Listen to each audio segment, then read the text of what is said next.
Hello everyone, क्या speed और velocity same होते हैं? आज की वीडियो में हम यही समझेंगे। What is velocity? So in physics velocity means the speed of an object in a specific direction. Velocity का मतलब होता है आप कितनी स्पीड से प्लस किस डायरेक्शन में कोई चीज मूव कर रही है, उसे ही हम वेलोसिटी कहते हैं। For example, a car is moving at 60 kilometre per our. Okay, तो ये लाइन क्या बता रही है? एक कार है, वो मूव कर रही है 60 किलोमीटर पर आवर। तो ये हमें क्या बता है? स्पीड बता रहा है कि वेलोसिटी बता रहा है? ये हमें क्या बता रहा है? स्पीड बता रहा है, क्योंकि यहाँ पर डायरेक्शन तो दिया नहीं है, यहाँ पे सिर्फ स्पीड दी गई है 60 किलोमीटर पर आवर। तो ये क्या हुआ? This is speed. Second line में आपको बोल रही हूँ, वो ध्यान से सुनना। अ car is moving at 60 kilometre per our towards north. तो 60 किलोमीटर पर आवर ये क्या हुई? स्पीड हो गई। और नॉर्थ क्या हुआ? डायरेक्शन हो गया। तो स्पीड प्लस डायरेक्शन, जब आपको स्पीड भी दिया हो और डायरेक्शन भी दिया हो तो वो क्या होता है? वेलोसिटी होती है। This is velocity. A car is moving at 60 kilometre per hour toward north. This is velocity. So velocity equal to speed plus direction. Velocity का formula v equal to d upon t। So where v is velocity,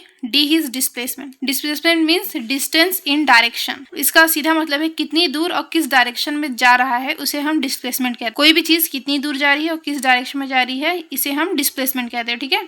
t is time. अब एक मैं आपको example यहाँ पे question solve करवाती हूँ, numerical, वो देखिएगा। अ बाइक ट्रेवल्स 100 मीटर ईस्ट इन 10 सेकेंड। 100 मीटर ईस्ट, ये क्या हुआ? डिस्प्लेसमेंट हुआ, क्योंकि डायरेक्ट यहाँ पे डिस्टेंस भी दिया है, that is metre, plus direction that is east. जब डिस्टेंस और डायरेक्शन दोनों दी हो तो क्या बोलते हैं? उसे डिस्प्लेसमेंट बोलते हैं। इन 10 सेकेंड, तो 10 सेकेंड क्या हुआ? टाइम हुआ। और 100 मीटर ईस्ट क्या हुआ? डिस्प्लेसमेंट हुआ। सो हम यहाँ पे फॉर्मूला लिखेंगे v equal to d upon t। d है 100 मीटर, तो यहाँ पे हम 100 लिखेंगे। और ये है टाइम, दैट इज t, क्या है? 10 सेकेंड, तो यहाँ पे हम लिखेंगे 10। So the velocity is 100 metre पर सेकेंड ईस्ट। सो यहाँ पे 100 मीटर पर सेकेंड प्लस ईस्ट, यहाँ पे हमने क्या लिखा? स्पीड भी दिया और डायरेक्शन भी दिया, दैट इज मीटर पर सेकेंड ईस्ट, 10 मीटर पर सेकेंड ईस्ट, यानी तभी तो पता चलेगा ये वेलोसिटी है। ये हमने वेलोसिटी निकाली जब तक हम इसे स्पीड प्लस डायरेक्शन दोनों न दे। सो एक इंपॉर्टेंट पॉइंट मैं आपको बताना चाहूंगी, if direction changes velocity changes even if the speed stage same. अगर डायरेक्शन चेंज हुआ तो वेलोसिटी भी चेंज होगी, भले स्पीड सेम हो। For example, a car is moving in a circular track at a constant speed still has changing velocity because direction keeps changing. एक car है, वो एक सर्कुलर ट्रैक पे मूव कर रही है, वो भी सेम स्पीड, तो हर बार उसका डायरेक्शन चेंज हो रहा है। तो जब डायरेक्शन चेंज होगा तो वेलोसिटी भी चेंज होगी। ठीक है। सो वही इस लाइन में दिया गया, if direction changes velocity changes even if the speed is same. Okay, so if you like the video please like, subscribe for more informative videos. Thank you.